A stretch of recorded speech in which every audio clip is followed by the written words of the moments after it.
Good morning everyone. आज की class में हम लोग एक नया चैप्टर स्टार्ट कर रहे हैं, coordinate geometry. Okay, and this is a very easy chapter and it is highly scorable. Competitive exams में भी कई क्वेश्चन इससे पूछे जाते हैं, तो इस चैप्टर को आप लोग अच्छी तरह से समझेंगे। ठीक है बेटा।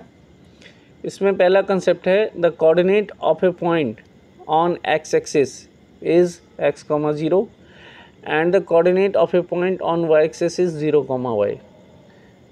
That means अगर x एक्सिस के ऊपर कोई भी पॉइंट है तो उसमें y कोऑर्डिनेट हमेशा 0 लेना है हमें। जैसे फॉर एग्जांपल 3, 0 एंड -2, 0, ये दो पॉइंट्स हैं, कहाँ पे लाई करेंगे? x एक्सिस के ऊपर, है ना। हमारे पास ये एक्सिस है, सो 3, 0 कहाँ पे आएगा? 1, 2, 3, सो दिस इज़ 3, 0। ठीक है, दिस पॉइंट इज 3, 0 एंड -2, 0 कहाँ आएगा? This is -1 and this is -2, so this point is -2, 0। I hope आपको समझ आ रहा होगा, है ना। एक्स एक्सेस पे हम कोई भी पॉइंट लेंगे तो उसका वाई कोऑर्डिनेट कितना होगा? 0। जैसे ये पहला जो पॉइंट है इसका कोऑर्डिनेट कितना होगा? 1, 0। जो सेकेंड पॉइंट है उसका कोऑर्डिनेट कितना होगा? 2, 0। यानी एक्स एक्सिस के ऊपर कोई भी पॉइंट है तो उसका जो कोऑर्डिनेट होगा वो किस तरह का होगा? x, 0।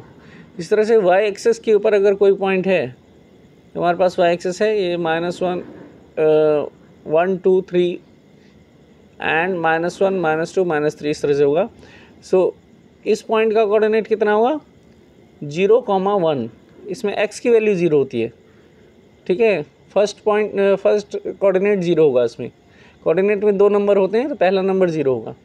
That means x axis का जो पार्ट है that will be 0 for those points which are lying on the Y axis. Y axis के ऊपर जितने भी पॉइंट्स होंगे उन सभी पॉइंट्स में एक्स कोऑर्डिनेट 0 होगा, ये आपको ध्यान रखना है। 0, 1 coordinate of this point is 0, 3। What is the coordinate of this point? 0, -1। and what is the coordinate of this point? 0, -2 and so on। सबको समझ आ रहा है? तो ये बेसिक कंसेप्ट है क्लास 9th का, ये आपको क्लियर होना चाहिए कि एक्स एक्सिस के ऊपर जितने भी पॉइंट होंगे वो x, 0 टाइप के होंगे और वाई एक्सिस के ऊपर जो भी पॉइंट्स होंगे उसका कोऑर्डिनेट 0, y होगा। Okay, so these are the 2 examples, ये मैंने लिख दिए हैं। these points lying on the x axis and these points are lie on the y axis। okay, next topic is distance formula। so in distance formula we are going to learn about distance between two given points। इसमें 2 points given होंगे, है ना। the distance between 2 points, एक point हमारे पास है p, x1, y1, एक का coordinate x1, y1 है और दूसरा पॉइंट है q, x2, y2 इन अ प्लेन। इनके बीच की जो डिस्टेंस होगी वो इस फॉर्मूले से कैलकुलेट किया जाता है। P Q is equals to √x2 - x1 whole square plus y2 - y1 whole square, और it can also be written as x1 - x2 whole square plus y1 - y2 whole square. Because आप चाहे x1 - x2 whole square लिखें, चाहे आप इसको x2 - x1 whole square लिखें, both are same. क्योंकि x1 - x2 करें चाहे x2 - x1 करेंगे तो साइन का डिफरेंस ही तो आएगा, लेकिन स्क्वायर होने की वजह से वो अगर नेगेटिव है तब भी उसका स्क्वायर करेंगे तो पॉजिटिव आएगा, और पॉजिटिव है तब भी उसका स्क्वायर करेंगे तो पॉजिटिव ही आएगा। तो स्क्वायर होने की वजह से हमेशा आंसर पॉजिटिव होगा, इसलिए इससे कोई फ़र्क नहीं पड़ता। आप x1 - x2 भी कर सकते हैं और x2 - x1 भी कर सकते हैं, both are correct. Is it clear? So this is the formula, you have to remember this distance between 2 points. One point is P, x1, y1 and second point is Q, its coordinate is x2, y2. So distance between these 2 points is given by x2 - x1 whole square plus y2 - y1 whole square। okay, so if you want to prove this formula then it is very easy। you can see this diagram, आपको ये diagram दिख रहा है, यहाँ पे एक point है P, इसका कोऑर्डिनेट है x1, y1, ठीक है, दिख रहा है आपको। और दूसरा पॉइंट है यहाँ पे Q, इसका कोऑर्डिनेट है x2, y2। तो यहाँ से जब आप इसमें परपेंडिकुलर ड्रॉ करोगे तो what is the distance on x axis, ये डिस्टेंस कितना होगा x1, and what is the distance of this line y1। समझ आ रहा है?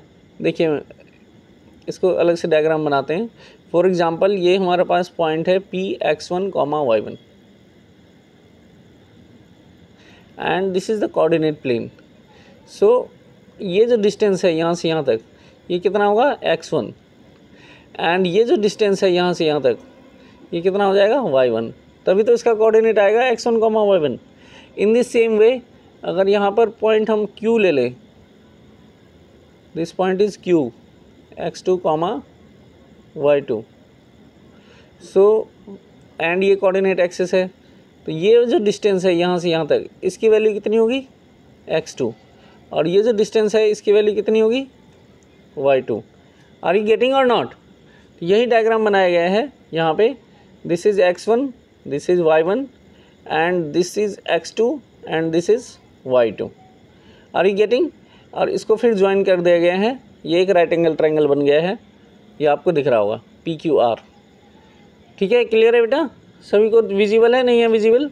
आप क्लियर देख सकते हैं इस डायग्राम में, it is clearly visible. Coordinate of P is x1, y1, so this distance is x1, this distance is y1 and this distance is x2 and this distance is y2.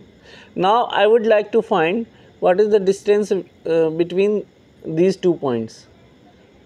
Okay, so इनके बीच की distance क्या होगी? Total distance x2 है, x2 minus x1. Are you getting or not? And what is the distance between these 2 points? That means I want to find the length of perpendicular and length of base of this right angle triangle. So length of the base of this triangle is x2 minus x1 and length of the perpendicular of this triangle is y2 minus y1. Do you understand? It is very easy concept. देखिए इसका एक example लेके भी आप कर सकते हैं proof. जैसे मान लीजिए हमारे पास एक पॉइंट है P, इसका कोऑर्डिनेट है 4, 3। दूसरा पॉइंट है Q, इसके कोऑर्डिनेट हैं 7, 8। अब हम ये कोऑर्डिनेट एक्सेस यहाँ पे बना देते हैं। So what is this distance? ये डिस्टेंस कितना हुआ 4 and what about this distance? यहाँ से यहाँ तक की डिस्टेंस कितनी होगी? It is 7। So I would like to find this distance. ये डिस्टेंस यहाँ से यहाँ तक कितनी हो जाएगी बेटा? 7 minus 4 that is equals to 3. Are you getting? So 7 minus 4 मतलब क्या हो गया? x2 minus x1। इसकी जो डिस्टेंस है वो कितनी हो गई? x2 minus x1। In the same way ये जो डिस्टेंस है on y axis,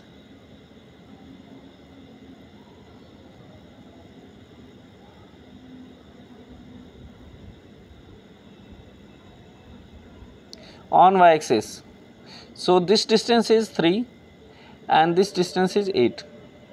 So I would like to find this distance. So कितना हो जाएगा ये? टोटल ये 8 है ना? 8 है, यहाँ से यहाँ तक 8 है और यहाँ से यहाँ तक ये 3 है। So what is the distance? ये डिस्टेंस कितना हो जाएगा? 8 minus 3 5। समझ आ रहा है? So ये डिस्टेंस कितना होगा? y2 minus y1। नाउ अब हमारे पास ये डिस्टेंस भी है और ये डिस्टेंस भी है और ये राइट एंगल ट्रायंगल है। I want to find the length of hypotenuse. तो अगर आपके पास परपेंडिकुलर और बेस दोनों की वैल्यू गिवन है तो हम हाइपोटेन्यूस फाइंड कर सकते हैं, नहीं कर सकते हैं? सभी बच्चे कर सकते हो? बहुत ईजी है ना? देखिए यहाँ पर क्या गिवन है कि in triangle PQR, PR is this, PR means this is base, this is the length of base. So PR is equals to x2 minus x1 and length of QR is y2 minus y1. So this is perpendicular. So by using Pythagoras property we can say that what we get if we apply Pythagoras theorem in PQR. So we get PQ square is equals to PR square plus QR square. or we can say that PQ is equals to under the root PR square plus QR square. Now what is the value of PR square? Value of PR square is x2 minus x1 whole square. And what is the value of QR square? This is y2 minus y1 whole square. So this is the distance formula. समझ आ रहा है आपको distance formula कैसे drive किया गया है? बहुत ही आसान है, इस फॉर्मूले को आपको याद रखना है. देखिए अब इसका एक एग्जांपल है. Find the distance between 2 points A 2,4 and B -1,5. So x1 की वैल्यू यहाँ पे कितनी होगी 2, x2 की वैल्यू -1 हो जाएगी एंड y1 की वैल्यू 4 होगी, y2 की वैल्यू 5 हो जाएगी. Now apply the formula distance between these 2 points. It is denoted by AB. So AB is equals to x2 minus x1 whole square plus y2 minus y1 whole square. So substitute the value. x1 की value x2 की value कितनी आ जाएगी -1, फिर बीच में एक minus है तो minus आ गया और x1 की जगह हमने 2 रख दिया. So it will become -1 - 2 whole square. फिर y2 की जगह हमने 5 रख दिया और y1 की जगह हमने 4 रख दिया. बीच में माइनस है इसलिए माइनस साइन है. सो यहाँ पे आ गया 5 - 4 whole square. So -1 - 2 what we get -3 whole square and 5 - 4 we get 1 whole square.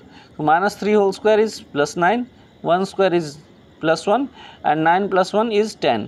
So its final answer is under the root 10 units. ठीक है, इसमें यूनिट्स लिखना कंपलसरी है बिकॉज डिस्टेंस जो होता है उसका कोई ना कोई यूनिट होगा ही. सेंटीमीटर, मीटर, किलोमीटर, कुछ ना कुछ तो यूनिट्स हम लेंगे ही मेज़रमेंट का. तो यहाँ पे गिवन नहीं है कि हमें कौन सा यूनिट लेना है. That's why we write unit. ठीक है, in case of distance we write unit and in case of area we can write square units और यूनिट स्क्वायर. ओके, चलिए एक इसके बाद मोस्ट इम्पोर्टेंट पॉइंट है कि distance of the point PXY from the origin. ठीक है, ये भी वेरी इंपॉर्टेंट कंसेप्ट है, याद रखना है. अगर कोई हमारे पास पॉइंट है और उसका हमें ओरिजिन से डिस्टेंस फाइंड करना है. मान लीजिए ये पॉइंट है यहाँ पे PXY, इसका मैं ओरिजिन से डिस्टेंस फाइंड करना चाहता हूँ. So this is the distance from the origin. So OP कितना हो जाएगा? इसमें फॉर्मूला है हमारे पास x1 - x2 का होल स्क्वायर. सो x1 की वैल्यू x है और x2 की वैल्यू 0 है. So it will become x - 0 whole square plus y - 0 whole square. And what is the value of x - 0? x - 0 is x, so it is x square and y - 0 की value कितनी आ जाएगी y. सो ये इसका answer आ जाएगा y square. सो किसी भी point का origin से डिस्टेंस होता है वो x under the root x square plus y square होता है. We can use it directly. ठीक है, ये याद रखना है आपको. जैसे इसका एक एग्जांपल यहाँ पे बोला गया है कि find the distance of the point 3,4 from origin. So कितना हो जाएगा ये distance of the point 3,4 from origin? OP is equals to under the root 3 square plus 4 square. It is very simple. जो x कोऑर्डिनेट और y coordinate है उनके square को plus करके लिख दो. So what is value of 3 square? 9, 4 square is 16, 9 + 16 25. So it is under root 25 and square root of 25 is 5. So distance of this point from origin is 5 units.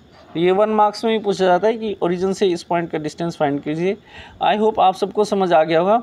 इसके basis पे आपको exercise 7.1 करनी है. तो सभी बच्चे पहले कंसेप्ट की नोटबुक में ये सारे फॉर्मूलेज नोट डाउन करेंगे और उसके बाद एक्सरसाइज 7.1 अपनी फेयर कॉपी में करेंगे. किसी बच्चे को कोई भी प्रॉब्लम अगर आती है तो आप कमेंट सेक्शन में मेंशन करेंगे, then I will send the solution. ठीक है बेटा, थैंक्स फॉर वॉचिंग.